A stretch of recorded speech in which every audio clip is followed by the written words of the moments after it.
Hey, my friends, happy Wednesday. Um, I had a 3-hour conversation with a friend yesterday, a good friend, but someone who's very sympathetic to individuals in journal worm polygamy and the surrounding things. And I listened to her concerns, and some of them were well-founded, some of them I very much disagree with. But she emphasized that I needed to express a clarification on what my goals were on this page. And I'm going to do that in this video. I have a tendency I'm not saying I'm an empath, but I'm fragile. And so when I have someone come at me with this like great concern, and particularly with my behavior, and as you can imagine, it's happened a few times since I've begun this ministry to polygamy skeptics.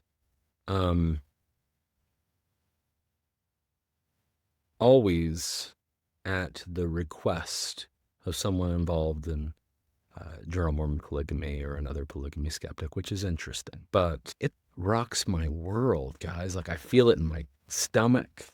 And don't worry, I'm not going to eat. You guys, I feel it in my stomach. I feel it in my chest. Just the stress. Someone who thinks I've done something wrong, even though in this case, I'm pretty sure I haven't. There's a lot of concern from polygamy skeptics and those involved with the Journal of Mormon Polygamy about this series.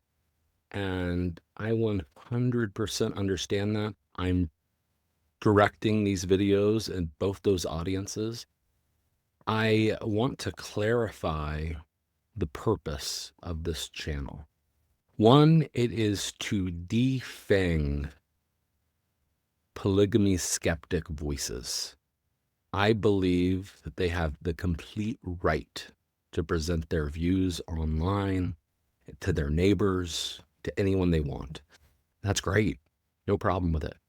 I consider church discipline 100% a local matter. I understand some polygamy skeptics are getting pressure from people that see videos online, and I 100% am not running a campaign to slander any individual or to urge the church to take disciplinary actions. Do I want the church to understand this as a major issue that's facing people and affecting their relationships, both with the historical faith we have, but also with the current faith? Absolutely.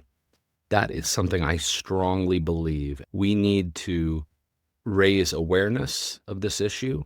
We need to defang those who are pretending to be scholars. And yeah, guys, I'm using that language. It's a masquerade. Journal of Mormon Polygamy is not the enemy. I actually think the Journal of Mormon Polygamy could have a wonderful, successful career in the future. I'm going to continue to review their articles, but my goal is to criticize the lack of peer review up to this point. After this point, if I think there's signs of real peer review, I mean, that sounds like I'm the arbiter of this, but this is just my opinion, so I am the arbiter of this, right? I might myself contribute to the Journal of Mormon Polygamy. I would not at all be against that. Once I see that its sole focus isn't really an effort to make substandard polygamy skeptic scholarship accepted in the mainstream conversation. The claim that something is peer review is it's a sacred thing. Maybe I shouldn't use the word sacred.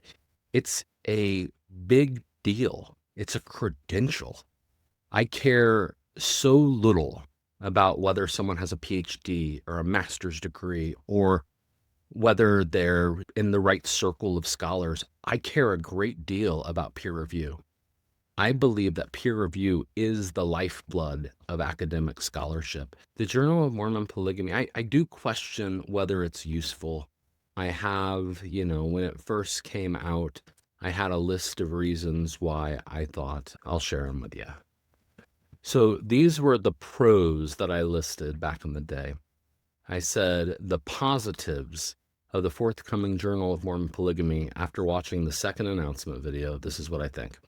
1, the promise of rigorous scholarly review by qualified reviewers. Yep, if that's getting met, that would be awesome. It didn't get met on that Jeremy Hoop article. There's no way around that. And if there are other scholars who want to push back and say, Chris, you were too harsh on that, get your voice in the mix. That's great. 2, a mentorship program. And then I mentioned that I started something similar with the Journal of Mormon History while I was the editor there. 3, a quick turnaround for online publication. And I say this is what the interpreter does, and I think it makes a lot of sense when it can be done. Of course, if you're trying to rush something to publication, it often means you're skirting needed things such as a rigorous peer review. 4, it has an accompanying podcast. I think that's an awesome idea. It did have the involvement of Don Bradley. He no longer is involved, but it does have Cheryl Bruno, and that's awesome. 6, Don Bradley made a point that this was largely an initiative to serve as a large grassroots research program for a wide swath of data. I wrote that as a positive, but it's actually a little concerning, right? Because when you say this is a grassroots research program, that maybe is not what you'd call a peer-reviewed journal, right? That is a published and polished piece of work. And so if you're saying, oh, we can get all these opinions from all these different folks on how they feel, and they can each look at different documents and so on, that's awesome. But maybe that's a blog. Maybe that's not a peer-reviewed journal. All right. I also mentioned negatives about the Journal of Mormon Polygamy. Let's see if I still hold to those. I said, 1, new journals ask scholars for their labor. I do not think that this is a wise investment of our community's limited resources, but every individual scholar needs to make their own decision. And of course, when I say this, my point is saying that we already have the Journal of Mormon History, Dialogue, a Journal of Mormon Thought. We have Exponent 2. We have BYU Studies. We have, and other smaller venues, the Journal of Mormon Social Science. So, as well as literary journals going on as well. So by asking scholars to peer review for yet one more source that people are submitting to, that is a community conversation to be had. All right, 2, the public face of the journal includes a person that the wide spectrum of mainstream historians and readers view as an ideologue. This is a mistake. I will not say anything further about that in the actual post. I do mention the person's name. I will not mention this person's name outside of their actual scholarship ever again. 3, the journal editors don't seem to have experience as journal editors. This is a big deal, as we will see as time unfolds. Running a journal isn't easy if you do it right. Gosh, that's pretty harsh. But unfortunately, it's true, right? Like, you have to be trained to be a journal editor. It's not something you just all of a sudden declare yourself. Maybe if you were a student, but if you're doing that and then declaring a new peer-reviewed journal that's publishing this groundbreaking scholarship that no one else will look at, but this is the real stuff. Well, gosh, I don't know if that's the work for new editors that don't have experience. All right, 4, the claim that other journals would not accept submissions from, quote, grassroots historians, or that there's not sufficient space in the established journals, is complete nonsense and a little offensive to me. I spent 6 years as an associate editor and then editor of the Journal of Mormon History, and I certainly worked across that time publishing people who would fit in this criteria of grassroots scholars, without PhDs and so on, as well as established voices. If the Journal of Mormon Polygamy wants to be open to non-traditional articles like quick write-ups or a document or research notes, which is kind of what they're doing, then that might be a fine argument for a different type of journal that's not otherwise available to Mormon studies scholars. But the fact of the matter is, we have all these venues and they are publishing uncredentialed scholars. All right, number 5. As historians, we look at the context of historical events. So in this case, the Journal of Mormon Polygamy is emerging at a time where Cheryl and this other person have been urging historical engagement with polygamy skeptics. This other person was even removed from a historical conference. They then founded a journal that will be wider in scope than just polygamy skepticism, but obviously the journal's major purpose and its reception, if you look at polygamy skeptic responses, is to create a venue for polygamy skeptics to combat what they call the, quote, established narrative. The other articles, I fear, will just provide legitimacy for this conversation. For this to succeed as a scholarly endeavor, I think the journal needed to be created without that foundation, that context already in place. This is harsh. I know that. But I think there is hope for this journal. I mean, it's already out there. I discouraged it when it got started. I questioned its review process. Yes, the first article I reviewed, I certainly don't think they tell me there was reviewers for it. I think review process happened, but that something happened within that structure. It's a new journal. That makes sense, right? To make it so we have an article that would not pass review at any other journal in Mormon studies or any professional journal in the field of religious studies or history. And I stand by that. This has glaring speculative overreaches. Someone responded and said, Chris, but there's all sorts of bad scholarship. Why this one? That's why I tell you my bias. Like, there is a movement that is harming Latter-day Saints, their relationship with their church, their relationship with their heritage, the way they think of their past. And that destroys people. That really hurts people. My life mission is to help people have pride in their culture as Latter-day Saints. That's why I'm a folklorist. That's why I do everything I do. I'm not trying to become the next Mormon studies chair. I'm not trying to see if I can make the most friends in the world and publish the right book and everybody will love me. At the end of the day, I want to help Latter-day Saints in this moment where I feel Latter-day Saints self-esteem is really hurting right now. We take so much heat online and in our popular culture and in our neighborhoods and in politics and, 1,000 different venues where you can find commentary on Latter-day Saints. And rarely is it from our perspective, and rarely is it positive. I don't want to see that. And so when someone from within the faith, that's, one of the emphasis is I'm a good member in good standing, which great, is then saying there's something wrong, something rotten in our heritage and our culture.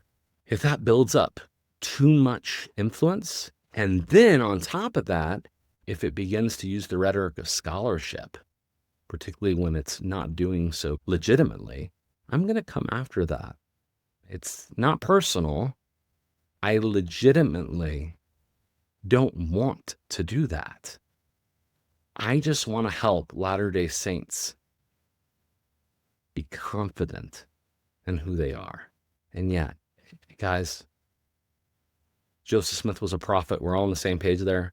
Brigham Young was a prophet too. And if you were just approaching this in a religious way, you'd never hear from me, right? It is the use of the bludgeon of scholarship that has called me out.